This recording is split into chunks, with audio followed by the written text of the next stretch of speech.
Welcome to the Foxhole, everyone.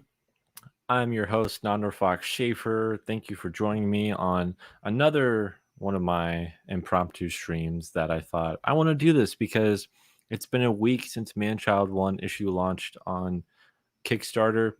And also, we hit over 150 subscribers. Foxhole Comics did. So, this YouTube channel, if you're watching on YouTube, you'll see that we're at 152 subscribers. If you haven't subscribed to Foxhole Comics, if you're watching this on Facebook or Twitter, please do. That's where you're going to get all of my updates and all of the information.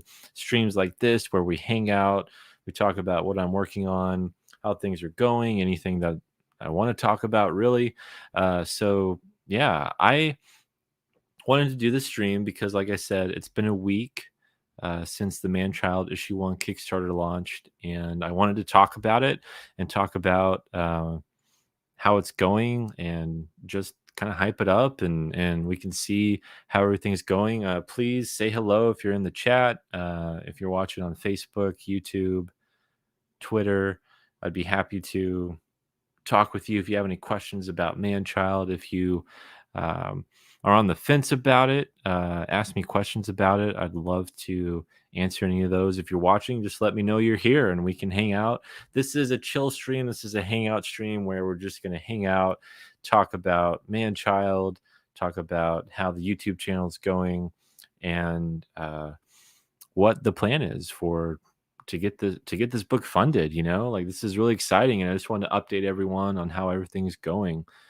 So this is a really good time. I just got off a stream with Near Mint Condition, which is this awesome YouTube channel that with Omar, the Uncanny Omar, and he looks at different collections from Marvel and DC and manga.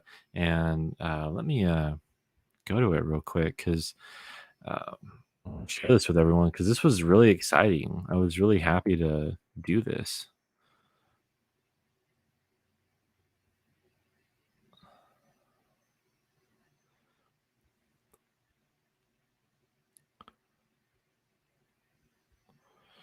Let's see, stop screen.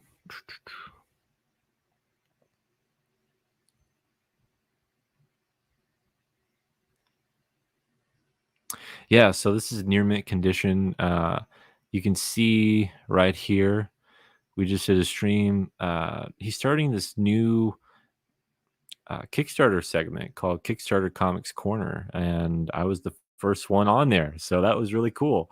And it was about Manchild. It already has almost 400 views. He has 49,000 subscribers, so I was just so thrilled to be on here with him, and to be able to talk about Manchild. If you missed it, if you're not subscribed to Near Mint Condition, if I can talk here, go subscribe and check out that interview.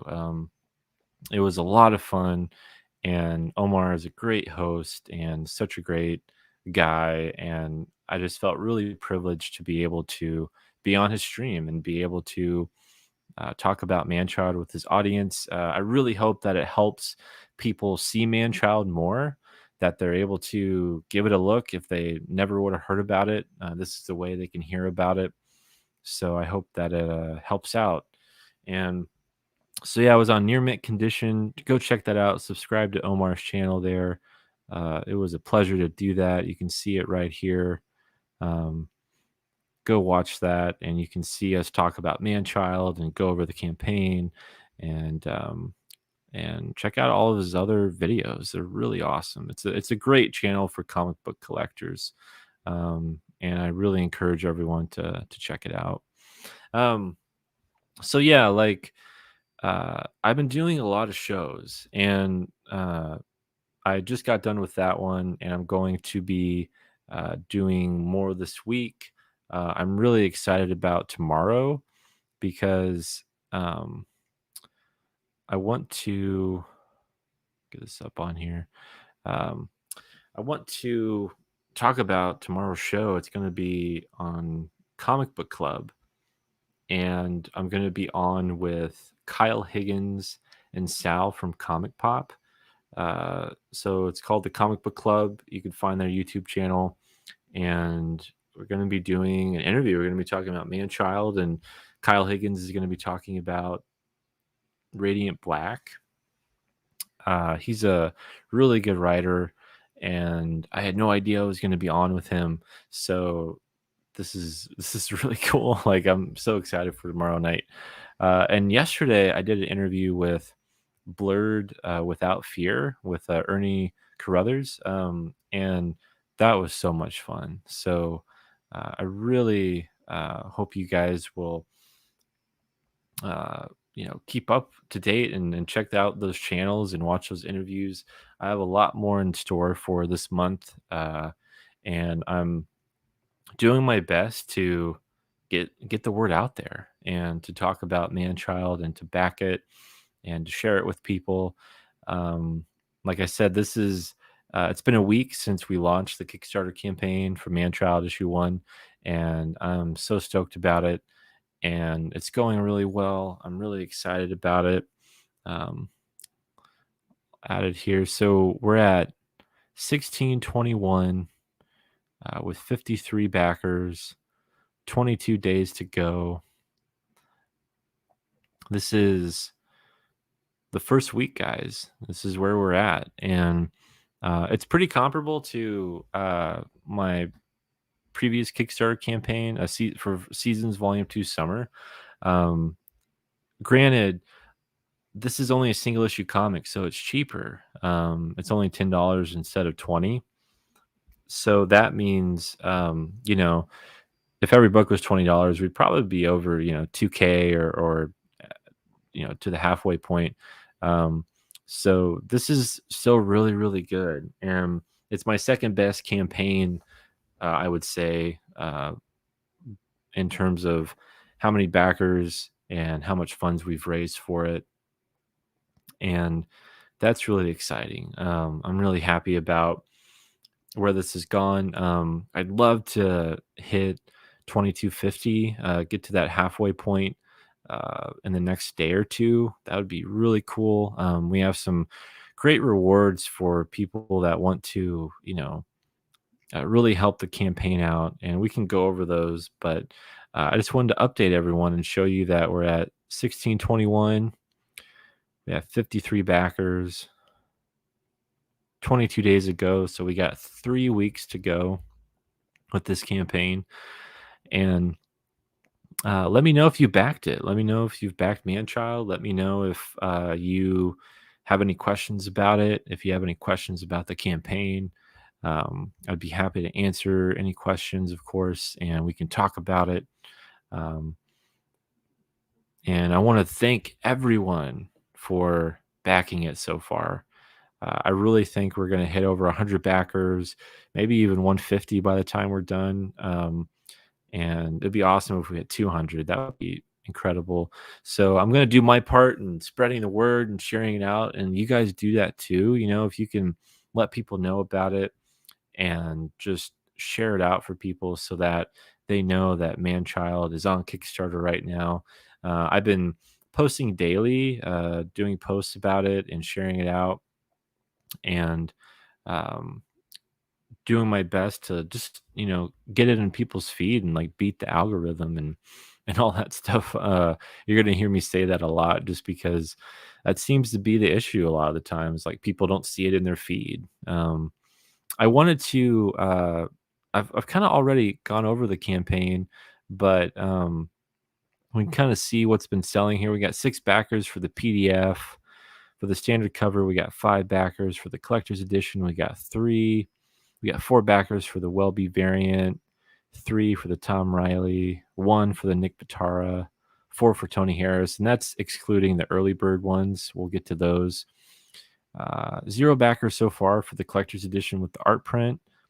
So this comes with the standard cover that's signed, but also with the Kickstarter exclusive art print by Jay Mazar, and that's this right here, this image here. So I'll go down to it.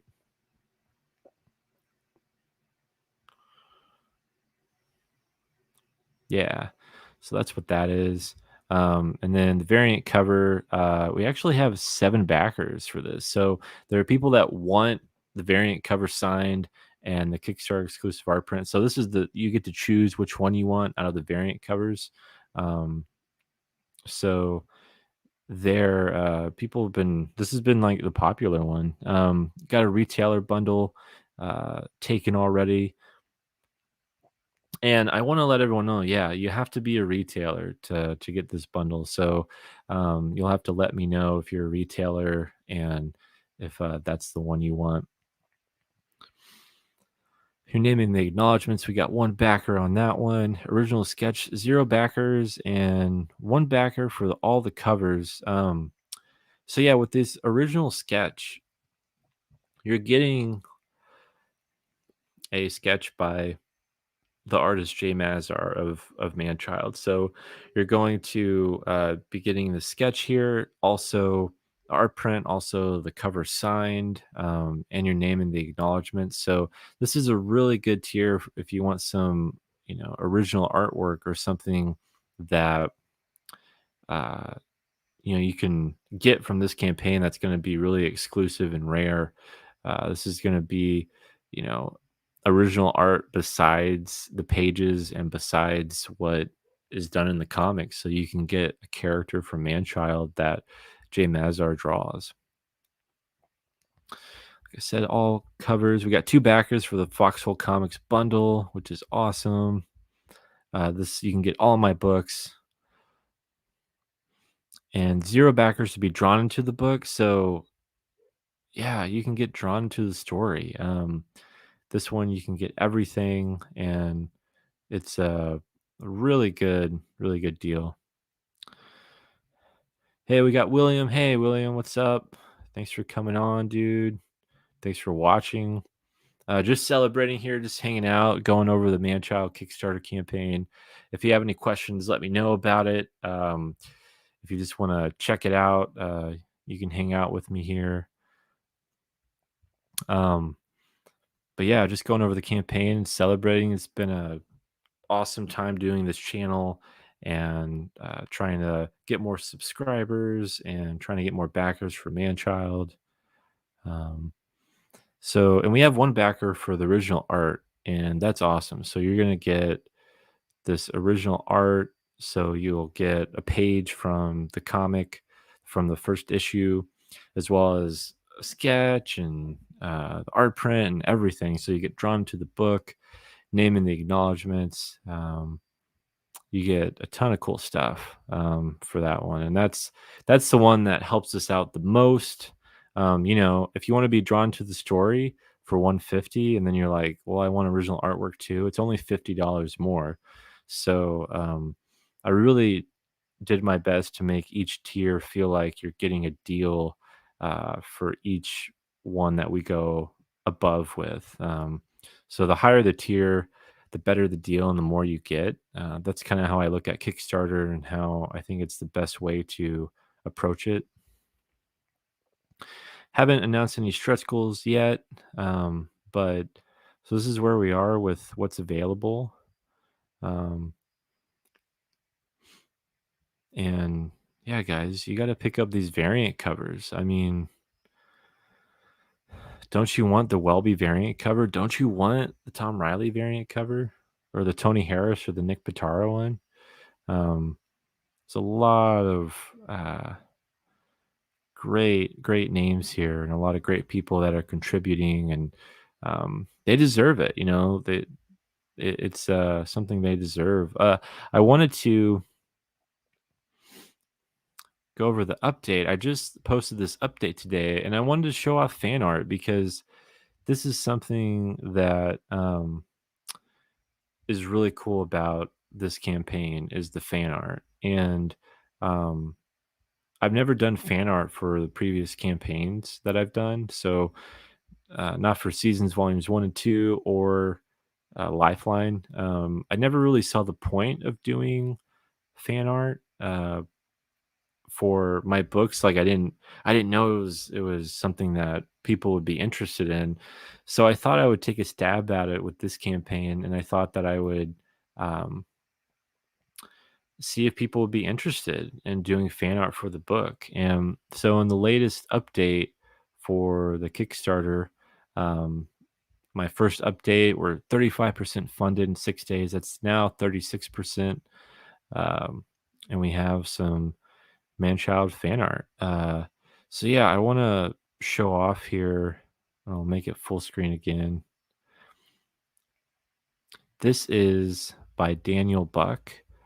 He's a supporter of Manchild, and this is his fan art that he did for the first issue. This is the Monarch Crier here as he's battling the white fly drones that you'll see. So, like, this right here is taken from these pages here. So he really liked the design for these, and he actually asked me about, what do they think? What are they like? And wanted to, and I was like, I wonder why he's asking. So it's really cool to see what he did with it and how he did his own version.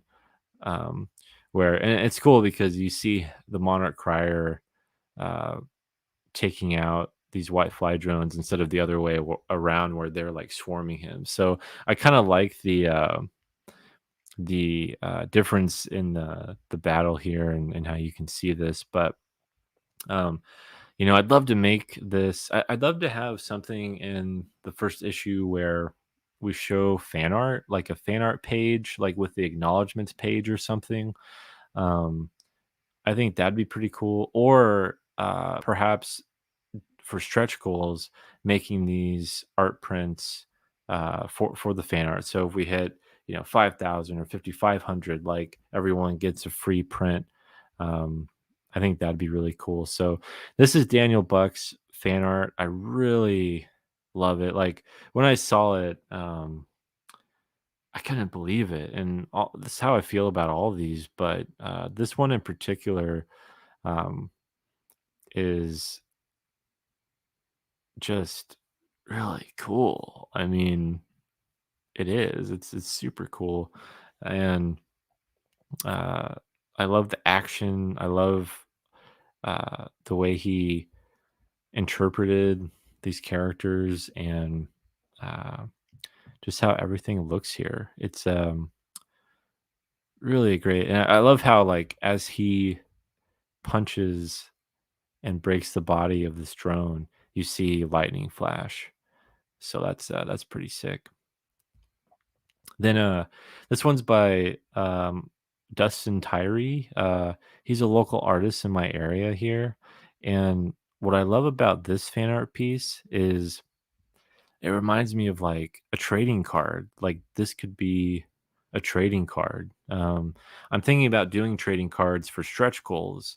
And I think this would be really cool as a trading card. Or again, like I said, doing a fan art page in the first issue and showing off this fan art. So, but it just gives me this 90s vibe. And what's really cool is I posted this on social media, but I'll say it here. But you see these black dots right here on the wings? That is representative of like a male monarch butterfly. So he actually did his research and looked at it. And, this is accurate since George Jeffrey, the monarch crier, is a male, like having his wings uh, be male monarch butterfly wings. That's pretty cool. Like that's something that you wouldn't normally think about, but is a part of this costume and is something to catch. And I think it's really cool that Dustin caught that, and he didn't even like ask me about that. He just started working on it, and that's so cool about all of these is no one asked me like, hey, can I do fan art or anything? They just did it, and it it's so cool that the story like inspired people to do fan art.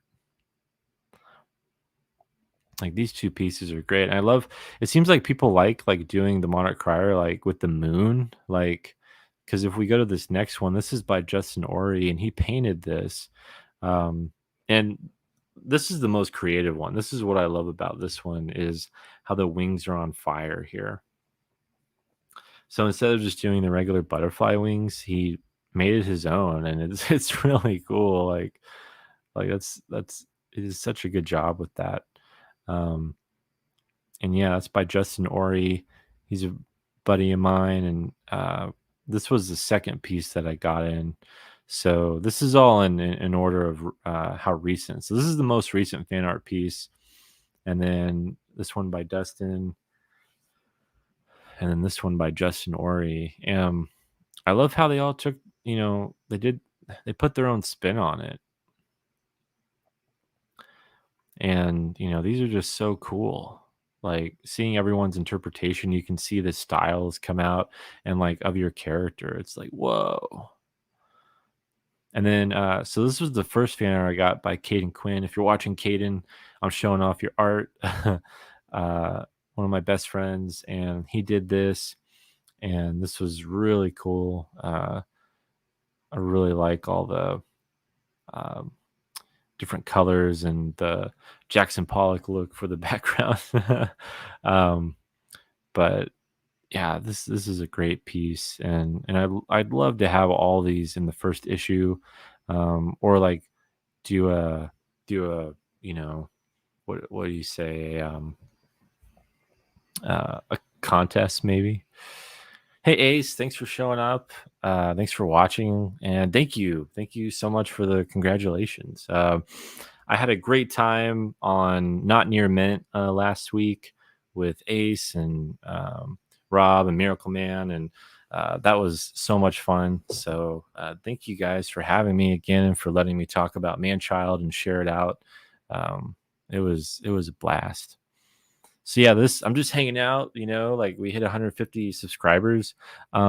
This is actually totally because of Not Near Mint and then subscribing to my channel and the host doing this. So uh like thank you guys. Like it's only because of you that I hit 150 subs, and I only started this channel in February. So, it's been a process of trying to learn YouTube and learn how to navigate it and kind of what works and doing thumbnails and all that stuff. So, it's been a process, and it's been a lot of um, back and forth and wanting to try different things and see what happens. But and really doing these impromptu streams are like, these are really different for me because I'm such a prepared person. So doing this stuff is really new, but uh, it's a lot of fun, and I just want to update everyone on how the campaign's going and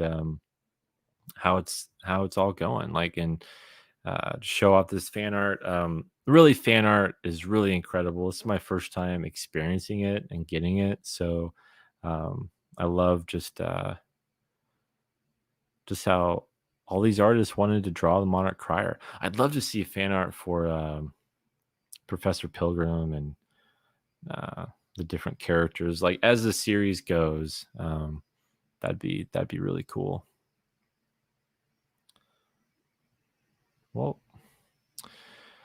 let's see here. Yeah, thank you so much. You guys definitely were, and it means a lot. It really does. So thank you for hosting me and having me on and helping the channel grow. It means so much. Like it's awesome. The more eyes, people have on the stuff I'm working on and what I've been really, putting my life into, the better. Like it's really exciting, and it's something I want to do more of, do more streams, if the people are there. So, but yeah, we're at 53 backers 22 days ago. So we got 3 weeks. And this is good. We're doing a good job, and I'm really excited about um, where we are. Awesome. Sweet. Thank you so much. I will definitely do that. Anytime I go on a show that I really like, I always make a list of like, yeah, who do I want to like be back on with, or who do I want to talk to again? And I've been on a lot of shows when I was promoting Seasons Volume 2. So uh, like I found ones that I really clicked with, and ones that I knew I wanted to get back to. And with the Man-Child campaign, I wanted to reach out to other channels that I haven't really uh, checked into that much, and I saw different creators going to these different channels, and I was like, I want to do that. Like, I want to reach out to different people and talk about my books. And um, you can never get enough promotion. That's something that creators have to understand. Like, when you're trying to get eyes on your project, this is the day and age to do it, and you just gotta reach out to people, and it doesn't hurt to ask. I was on this show recording yesterday, and we were talking about that, where it's like, just take the risk, like just ask people and see what happens. I mean, if they say no, that's okay, but at least you asked, and you won't think, oh man, um, I'll never know if I would be able to go on that show or work with that artist, or anything like that. So that's always really important to do as a creator. I gotta say, I don't think I would. I don't think I would ever have done YouTube, years ago. This is something very new for me, and uh, I'm really glad that I waited, because um, it's something where, like, I don't know, I was young too, so I'm only 24, so it's like, um, I'm better at articulating myself, and so I'm glad I didn't. Well, like, it's like, I wish I would have done a YouTube channel maybe years ago, because more people would have heard of me, or I would have, like, got ahead of the curve, because so many people are doing live streams and doing promotions and going on shows and stuff. So I feel like I'm always starting and restarting again. Um, Sometimes we've had guests that don't hit off well for whatever reason. It's never anything bad, just happens. You're definitely one we'd love to have back on. Ah, thank you so much. That's awesome.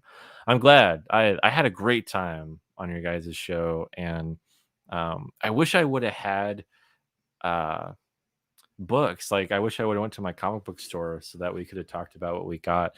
But yeah, I don't get as many as I used to, and that's not because there's not good stuff coming out. It's just a money thing. It's a budget thing. And I'm like, let's see. I could either get this on a monthly basis with all these other titles, or I can wait for it to come out in a trade paperback or graphic novel and maybe save a few dollars. But uh and it sucks having to wait every month. It's exciting, but also um it, it it's like, for the people that watched Star Wars when it first came out, and you had to wait years for the next one. It's like a micro version of that with comics, where now people that get into Star Wars, they have 9 movies they could watch. But for the people that started watching it at that time, it's like they had to wait years.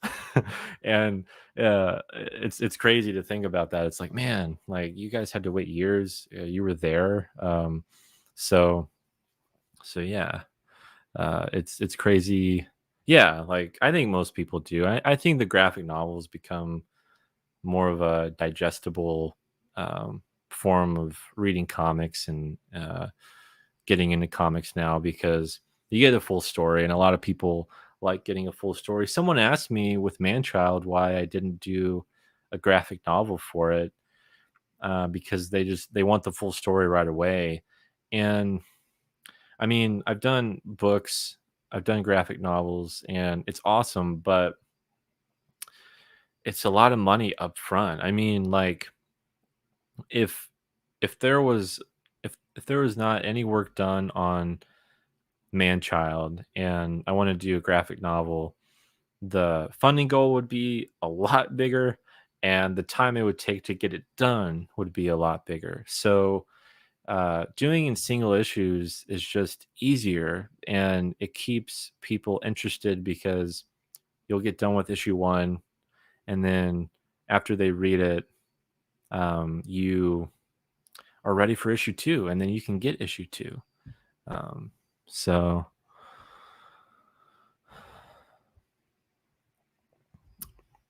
I run a kids comic club, and almost all of them prefer trades graphic novels to single issues. They don't like the weight, extra money involved, so we don't do floppies. Ah, yeah. Yeah, for sure. I mean, like, it's probably better for kids too because you know, well, let's say those issues like become collectible, like they're probably gonna get bent up pretty bad. But yeah, I think growing up, like I would go to the library and just rent graphic novels all the time. And that was just kind of easier. And then when I found out you can get comics on a monthly basis when I was like, I don't know, 10 or 11, um, that became the addiction where I was like, whoa, like these come out monthly.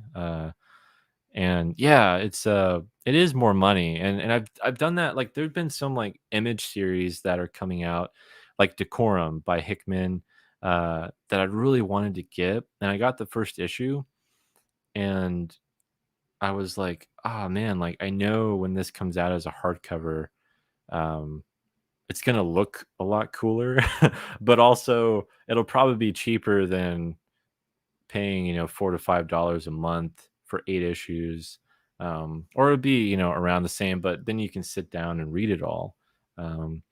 And Decorum was really interesting. I wonder where that series went because that first issue was pretty trippy. I'll have to I'll have to catch up with that. But yeah, like I think that makes sense for kids. They want it now too. So, they wanna read the full story. What is in the foxhole with you? Hey Mark, with your I think you're asking what do I have in here? Wow, that's the first time anyone's asked me that. Um, that's a great question. So, where do we start?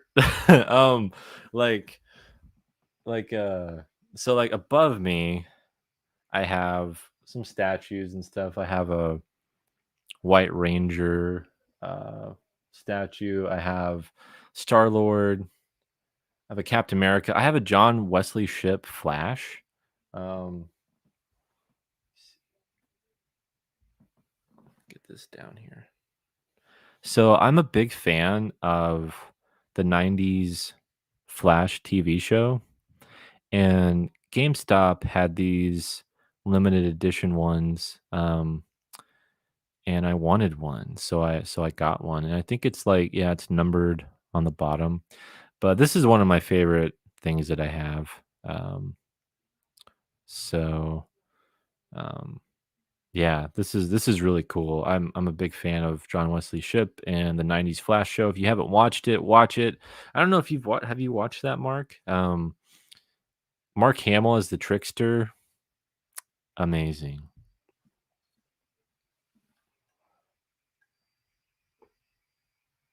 Oh yeah, and it comes with this certificate of authenticity. Um, yeah, it's numbered 548 out of 1,000. So they only made 1,000 of these.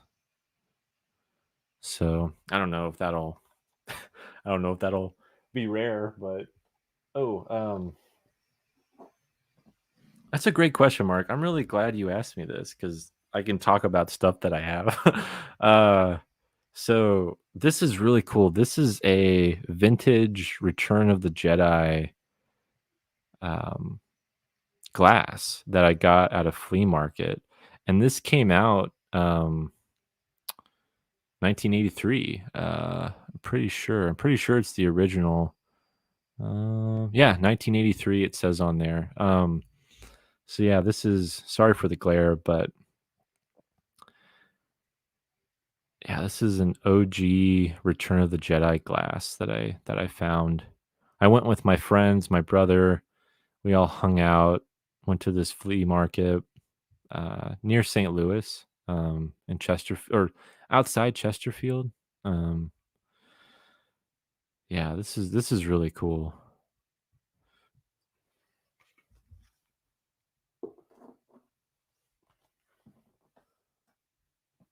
One of my favorite. Oh yeah, here it is. So I always talk about this.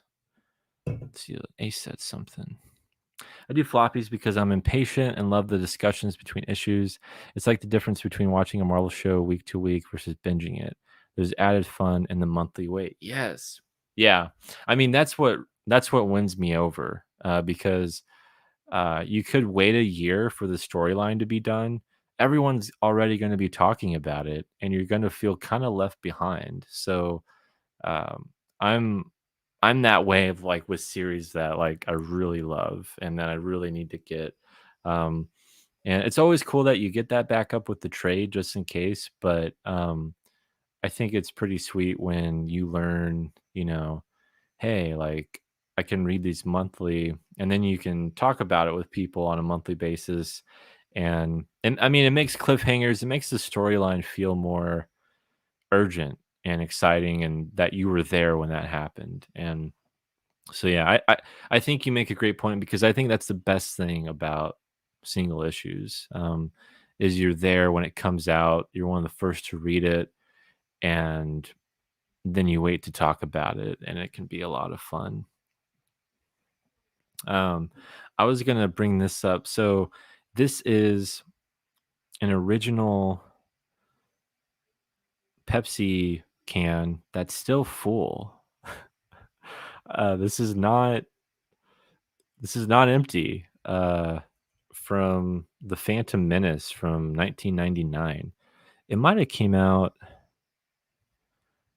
Um, it's number one too. I don't know what that means. It says number one there, but uh, yeah, I'm guessing it came out in 1999.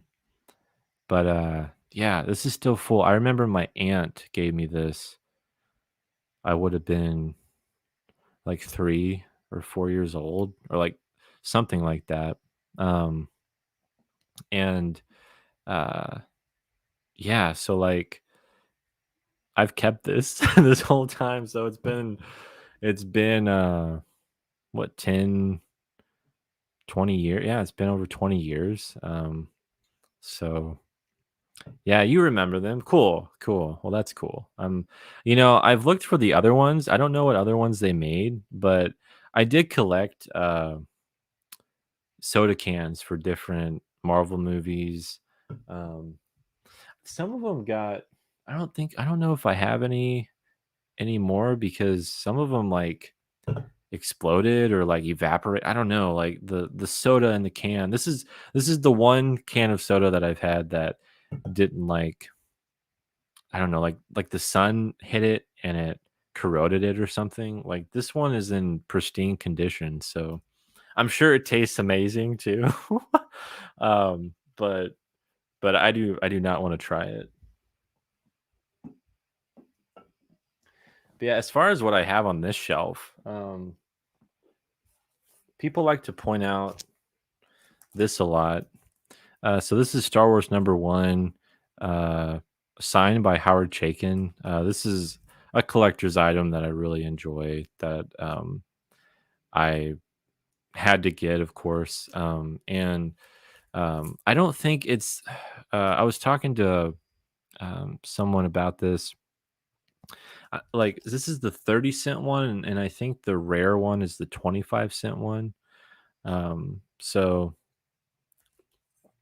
I'm not sure like um, how much this would be, and I'm sure so many people have had Howard Chaykin uh, sign this. So, but it's so cool. If you didn't know, just a little trivia for everyone. I believe this came out before the movie came out, the first issue of Star Wars. So this was one of the first like promotional things that George Lucas did for his film, for Star Wars. Is like you can read the story before the movie comes out to like build hype, and they did this with Marvel, and this actually brought Marvel. I don't know if it was like out of bankruptcy or on the verge of just declining sales. I'm pretty sure I'm getting this history right. Uh, and then when Marvel landed Star Wars, this just like put Marvel back on the map and everything. So uh, yeah, that's really cool.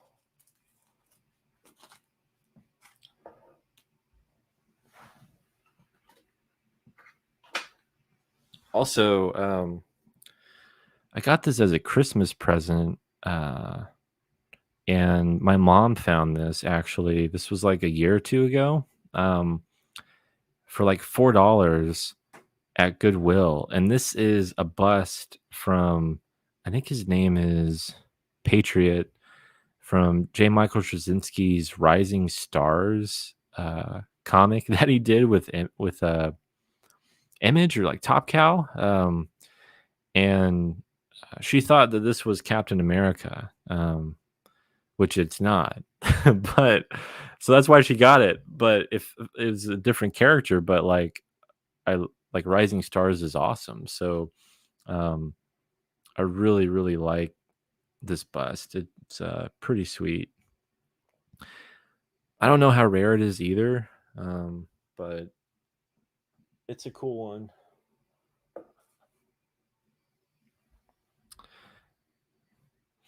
There's 20 something of them and you could buy the special. Oh, really? Oh, I didn't know that. I did not know that. That's really cool. Um, I didn't know you could get like a case for the Pepsis. Uh, Also up here, I'm not gonna get it down because I don't want to ruin anything. But talking about Star Wars in like a special case, I have the original 1977 Star Wars toys. They're all out of their packages, but I also found that in a flea market, like up the street from my house when I was maybe like 13 or 14. And so I have like Luke, Han, Leia, Darth Vader, Obi-Wan Kenobi, a lot of characters, like probably like 20 toys of the 1977 Kenner action figures for Star Wars. And they're in this case that I have up there. I might show them off some other time, but yeah, that's a find for sure. And this is the first season's fan art that a good friend made me, and so I like to display that because that's just really cool.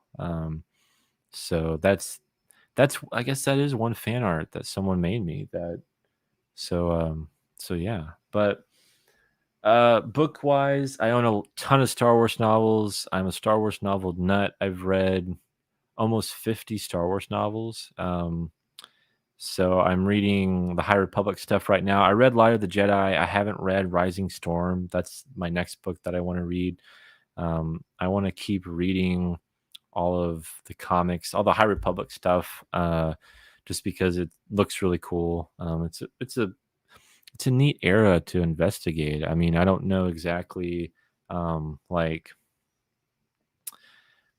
how like where they're taking everything, but I really enjoyed Light of the Jedi. It was a great book. It was a really good book. So it's one of my favorite Star Wars novels out of the new canon, which I wish they didn't do, but it's all right. The new canon's fine. Uh, hey guys, thanks for joining me. Looks like we're getting more viewers. Thanks for tuning in. Let me know if you're here. You know, say hi. Happy to answer any questions. Right now, I'm going through. Mark asked me a great question. What is in the foxhole with you? So I'm kind of going over what I have, and it's a great question. And so yeah, I got a ton of Star Wars novels. I have a lot of classics, a lot of books I haven't read. I'll just put it that way that I need to.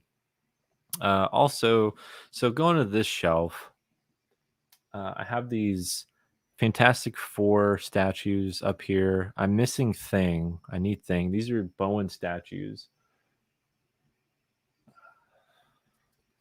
So here's one. This is Mr. Fantastic. And he's holding the um, Ultimate Nullifier is what it's called, and he's pointing to it like, "Don't make me use this." So that's pretty cool. And I have Invisible Woman uh, and Human Torch.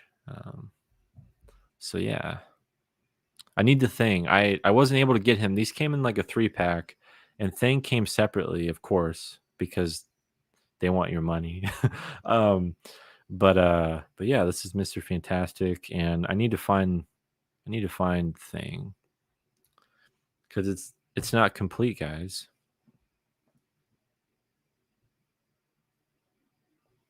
I'm so afraid I'm gonna drop one of those. Ahoy, Nondor, listening while I ink. Hey, Ryan, thanks for tuning in, man. I hope that I will be entertaining enough. This is really a chill stream, uh, impromptu, completely. I just wanted to update everyone on how the Manchild Kickstarter is going and celebrate hitting 150 subscribers for Foxhole Comics. It's a little, but it's still a lot at the same time because it's one more subscriber than we had, and also it's growth, and I want to celebrate that with everyone and have everyone just hang out and talk and um, have a good time. And uh, I'm only doing this because of you guys. I can't do this without you, so that's what this stream is all about, and just hanging out. Oh, thanks, man.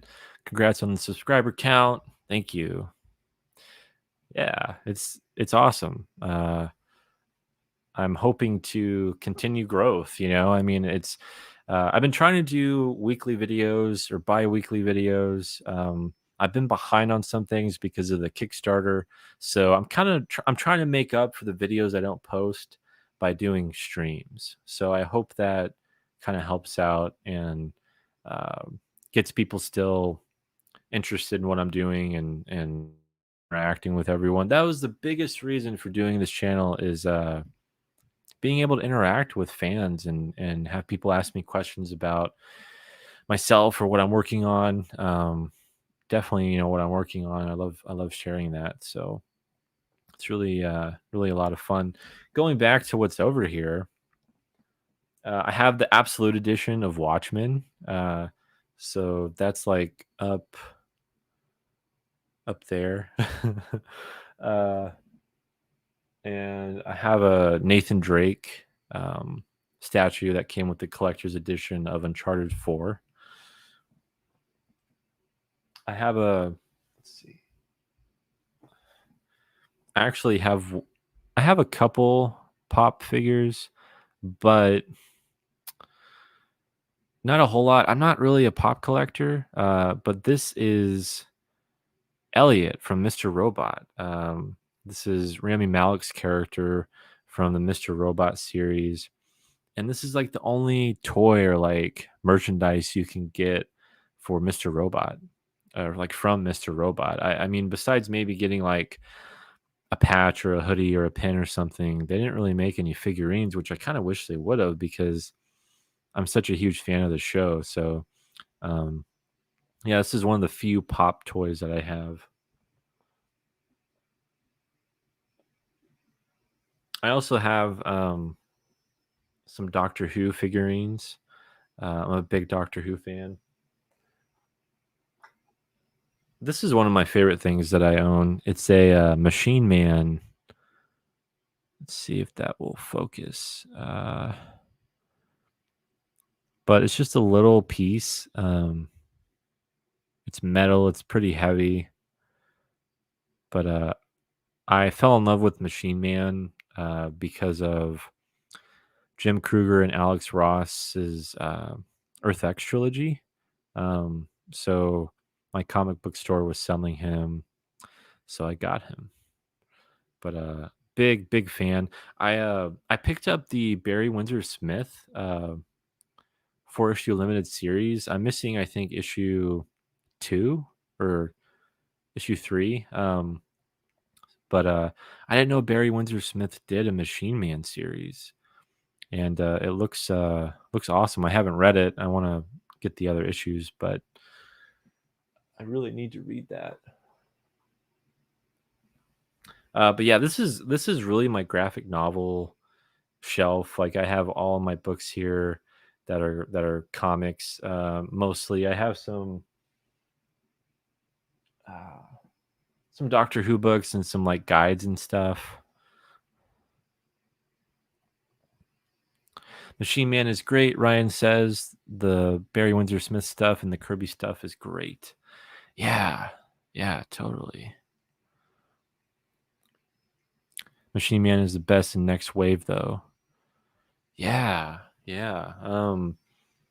I I need to read more Machine Man stuff because I loved him. Didn't he first appear in 2001, like the tie-in for 2001 Space Odyssey? Like wasn't that his first appearance? I think Jack Kirby did that. But that's so weird. Like what a weird first appearance for a Marvel character to be in a to be in a movie, to be in a comic adaptation of a movie that he never appeared in the film. So that's pretty crazy. I'm pretty sure that's right, but correct me if I'm wrong.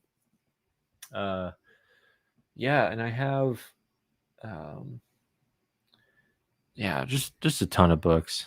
Awesome. Yeah. Ryan says I'm correct. Of course, no.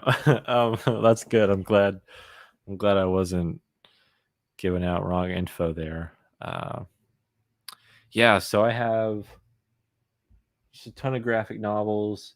The stack gets bigger and bigger each day. I have a lot of stuff off camera in stacks, books, graphic novels that I haven't read that I need to read.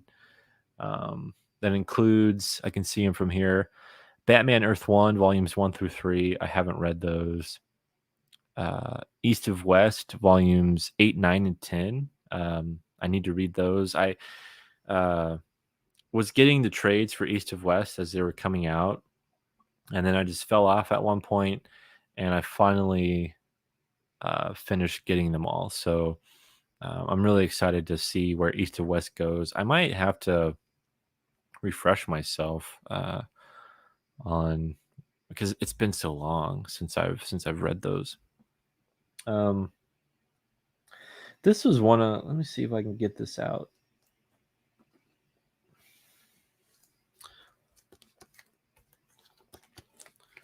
I read this recently. I didn't know they made a collection of Jeff Loeb and Tim Sale's like color series, like for the Marvel characters. But this was amazing. I've always wanted to read these, like all of them. I think I remember reading Hulk Gray, like from the library, like the first issue, or maybe it was like a backup issue in a current comic or something. But I didn't know they made a collection. This is like an oversized hardcover collection of Jeff Loeb and Tim Sale's color series. So Daredevil yellow, Spider-Man blue, Hulk gray, Captain America white. Um, it's so timely too because I finished. I hadn't read these, and I haven't read some of their other stuff, but it's really cool that Jeff Loeb and Tim Sale are reuniting for a long Halloween like tie-in or sort of sequel, something like that. So it's it's awesome. It's like I read this and they're coming back. I don't think they've worked together. I don't think Jeff Loeb has written a comic uh, in a long time. So, but this was amazing. I think okay.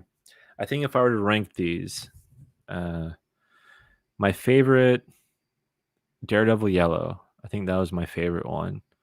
Um, and then Hulk Gray. Uh, and then Spider-Man Blue, and then Captain America White. Um, but all of them are amazing. I think Daredevil Yellow and Hulk Gray just really resonated with me. Spider-Man Blue did too. But all of them are amazing. Like I hate to rank them honestly. Like I know people are interested in that, but they're all really good. All of these deserve to be read. Ryan says Jeff Loeb is a much underappreciated craftsman. He really understands panel to panel and page turns. Yeah, he really does. Like I think it's awesome that he went to, develop the TV series, and he really helped bring like Daredevil to Netflix, I believe, and the different Netflix shows like Jessica Jones and Luke Cage and stuff. But I miss him writing comics. I mean, he did this. Um, what else did he do? He's done really good stuff. Superman, Batman with Ed McGuinness. Um, Long Halloween. The stuff he's done with Tim Sale, Dark Victory.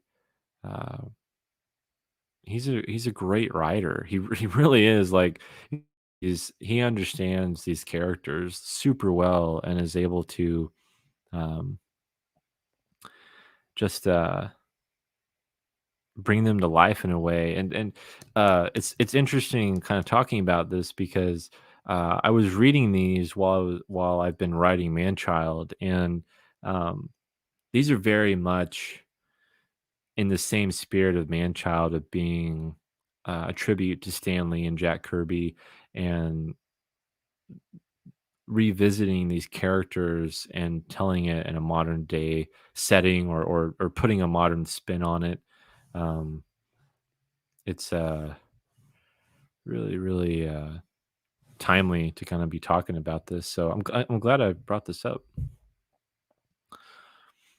His Ultimate X stuff with Art Adams was awesome, and I didn't even care about the characters before that. Cool, cool deal. I always wanted to read that. I never read that, and it always looked really good.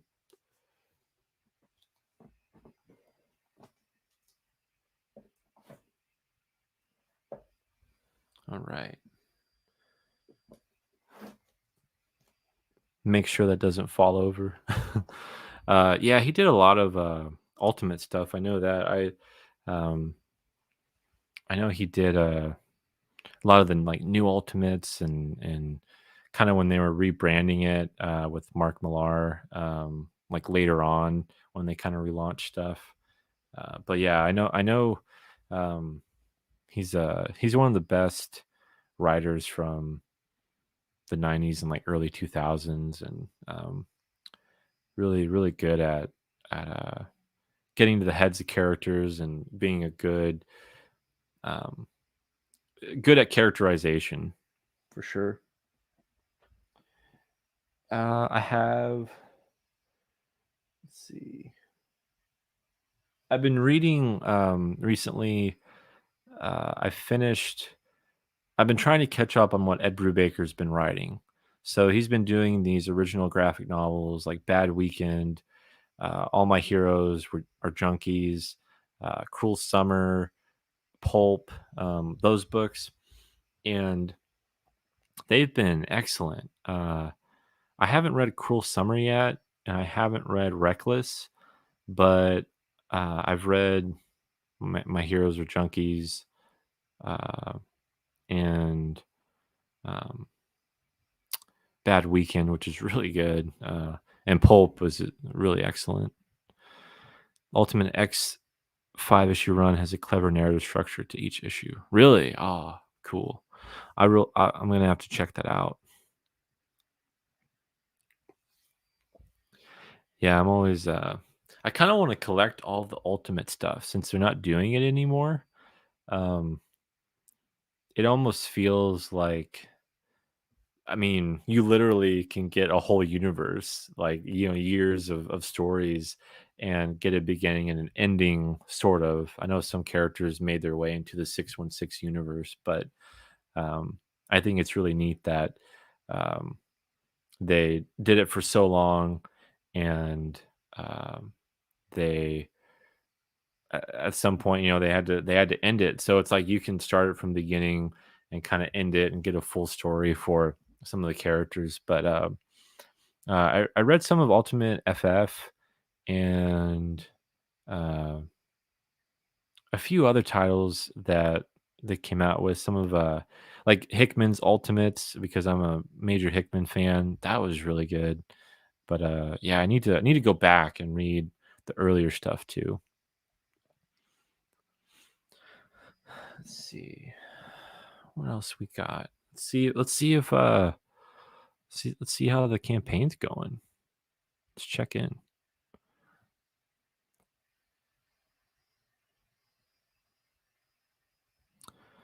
Still at 53 backers, 1621.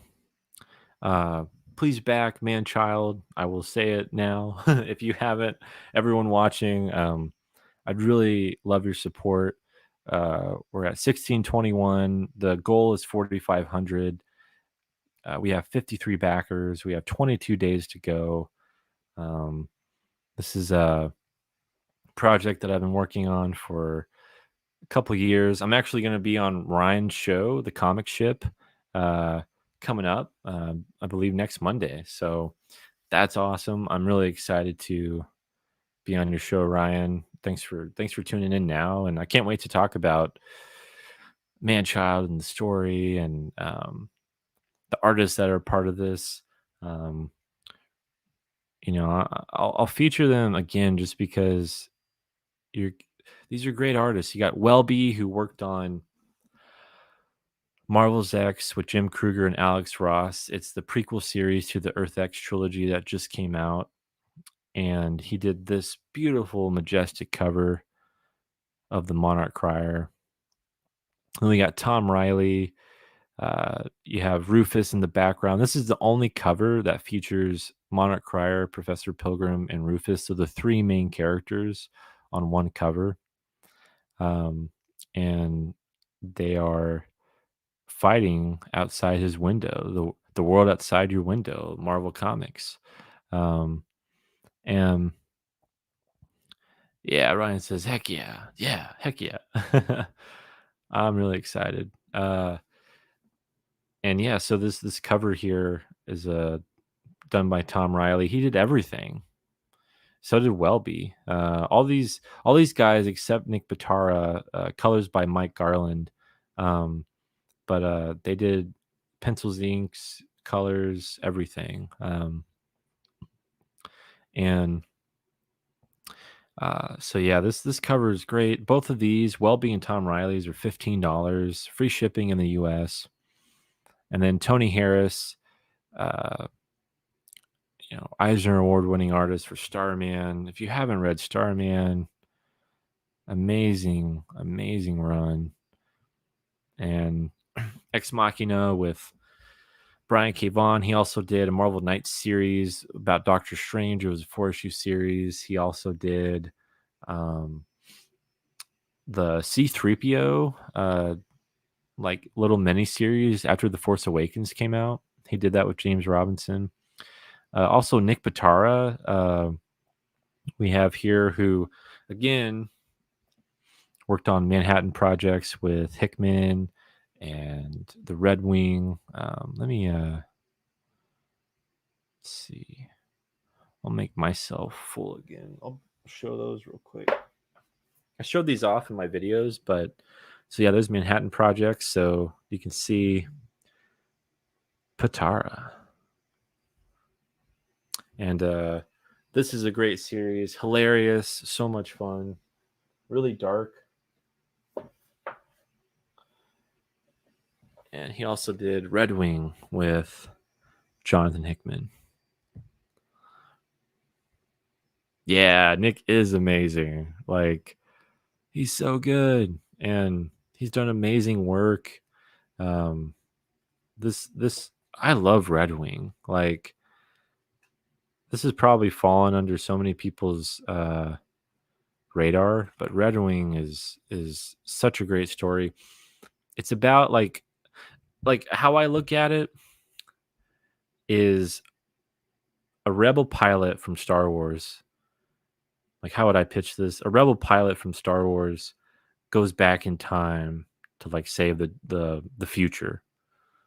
Like, it's about this pilot who goes back in time, and uh it's a 4-issue limited series. It's so good. It's really good.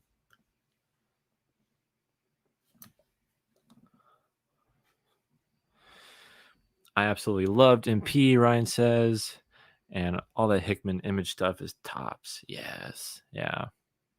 really is like, ah, man, yeah, Hickman's my favorite writer, so like anything he does, I'm on board for.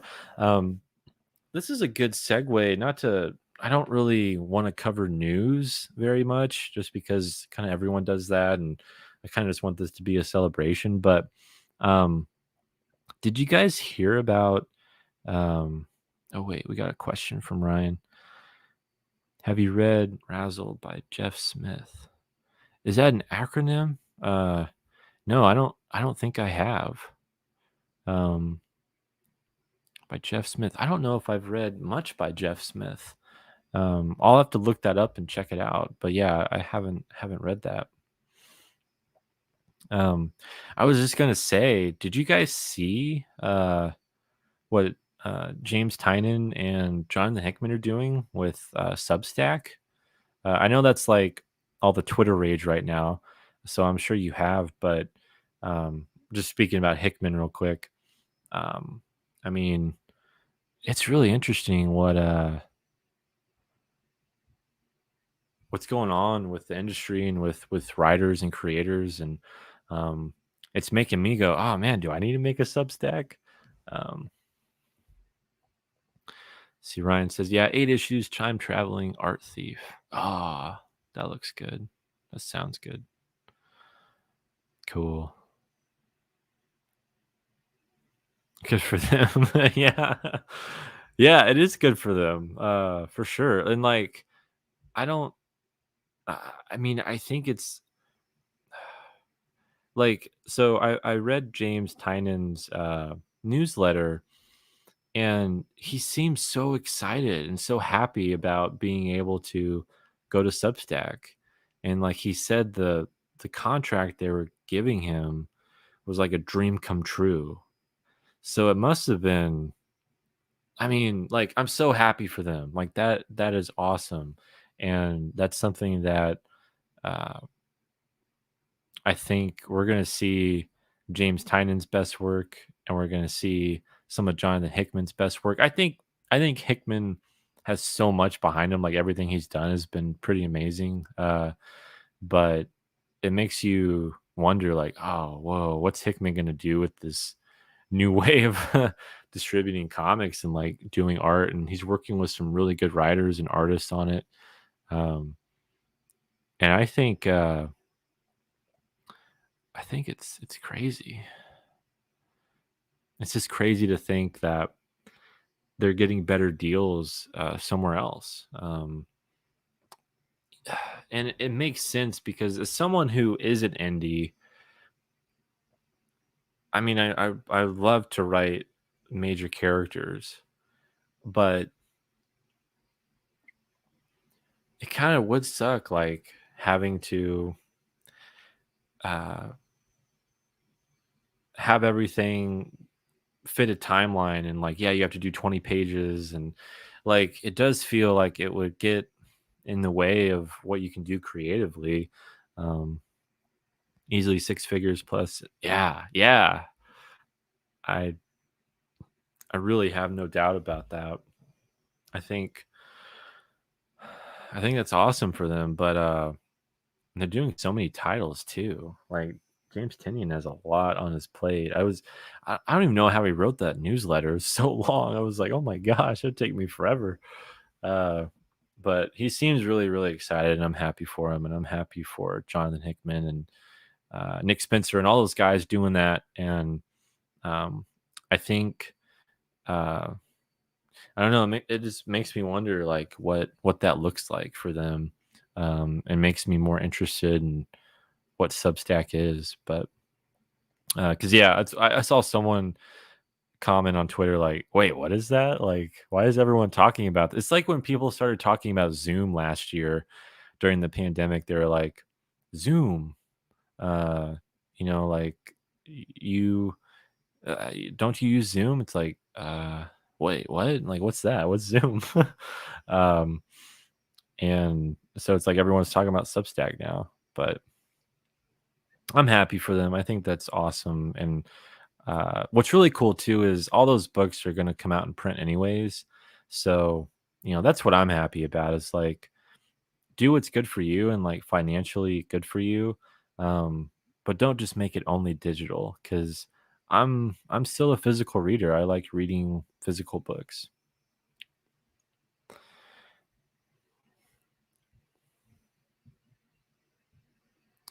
Got man child back on the screen here.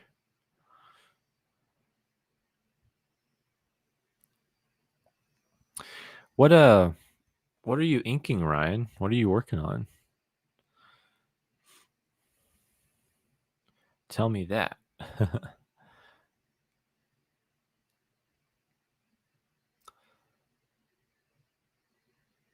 Yeah, it's really, really cool. Excited about this campaign, guys. Please share out Man Child if you haven't. Please talk about it with your friends. If you have any questions about it, DM me. You can, if you catch me on a stream, you can ask me. Um, I'm going to be on a lot of shows coming up. So please back Man Child if you haven't. Um, I really hope you'll consider supporting it. Hammerella, awesome, cool. That's looking so good, man. Um, doing a terrific job on Hammerella.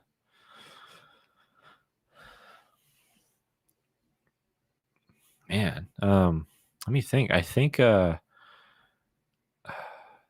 we might end the stream here, guys. It's been a blast. I just wanted to celebrate with everyone and thank everyone for backing Manchild and also for um, subscribing to Foxhole Comics. If you haven't subscribed, please do that. If you're watching this on Facebook and Twitter, please subscribe to Foxhole Comics and hit a like on this video. Share my content out if you like it. Uh, Happy to interact with all of you. And again, please back Manchild Issue 1 on Kickstarter if you haven't. This series is really special to me. Uh, I've been working on it for, again, a year or two, writing it on and off and getting everything prepared for it. And this is, if you're watching and you're on the fence about Manchild, it's the bridge between dream and reality, fantasy and reality, dream and the dreamer. Um, all right, Ryan. Yeah. See you later, man. Uh, and it's a series about that started being a tribute to Stan Lee.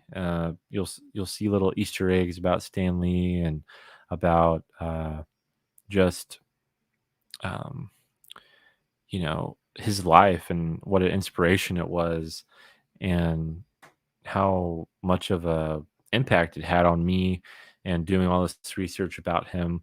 Um, and I think that if you're a fan of the Silver Age comics, Marvel Age of Comics, if you love the way heroes used to be written, like if you're just into that, you'll love this. But also, if you want to kind of take a journey with this series and looking at how heroes have changed and just kind of exploring the medium, like that's what this is. This is a very observational series too, where it's just looking at where comics, like what they've been through, and um where we started, where modern comics really started with the Marvel Age, and how we've gone through, the gold and silver, bronze and modern.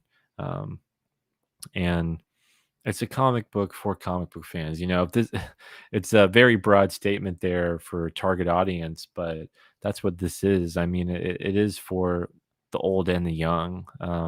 It's for people that are reading comics now and who read comics but haven't maybe read them in a while.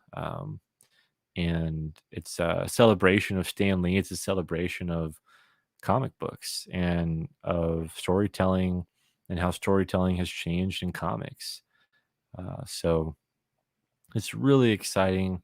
I hope you'll consider backing it. The last few days have been a little slow on the backer count. I mean, it happens, and it happens to every campaign. Um, And so I just hope that you guys, can boost it up. We can get to 50% in the next couple days. That would be so cool. Um, if we hit the halfway point, I really feel like it's going to help people feel more confident in this project. Real quick, I will say, um, I just want to point out too that a big reason, it's important to back it as soon as possible, is because, yeah, when you go on Kickstarter, and I'm sure this has been explained so many times, um, you'll go to like Comics Illustration, you can look at comics here, and they have a recommended. You can sort the comics by like random popularity, newest, end date, most funded, most backed, near me. Uh, if popularity, the more that people back it faster, the more popular that it gets, and um, people will see that on while they're browsing through Kickstarter. Uh, let's see if Manchild will pop up here randomly.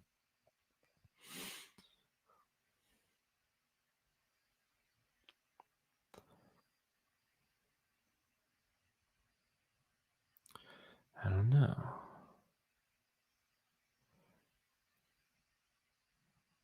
There's Killer Bad.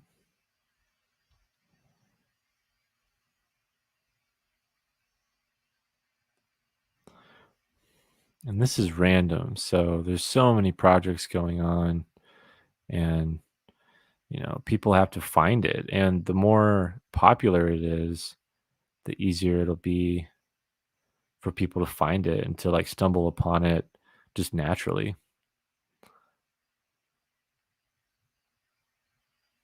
Wow. I don't see it. It's on here though. Here we'll go to newest. Uh,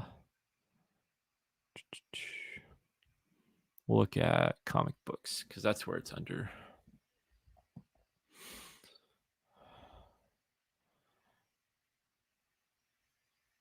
There it is. So yeah, 36% funded, 1621, 53 backers. But yeah, so like, and you can like it.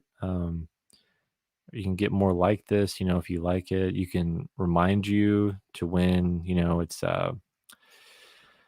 gonna end, or get you email updates. We had 104 followers, so I know there's still a lot of people that haven't backed it yet. And we'll get to that. I mean, a lot of people like to wait till the last week. It's really exciting, and I totally get that. But the sooner the better, for sure, because it helps raise Manchild to popularity. People will see it more naturally, and it'll be easier for people to check it out.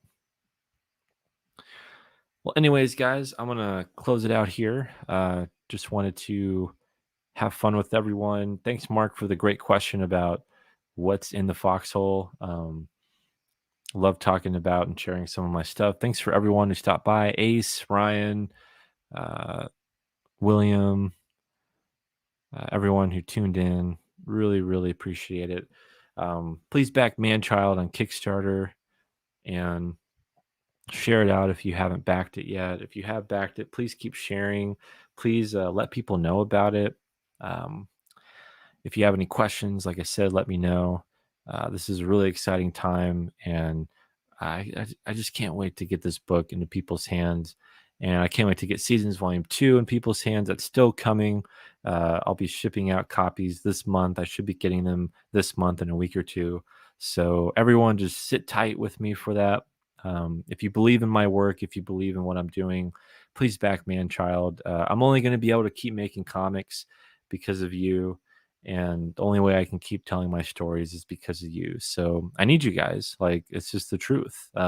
Nothing crazy about that at all. Just letting you know that your support means everything. And that's uh, the best that um, we can do as creators, is to be as transparent as possible and share with you what we're working on. So yeah, thanks for everyone for joining in. You guys have a great night, and we'll catch you later. Please back Manchild on Kickstarter.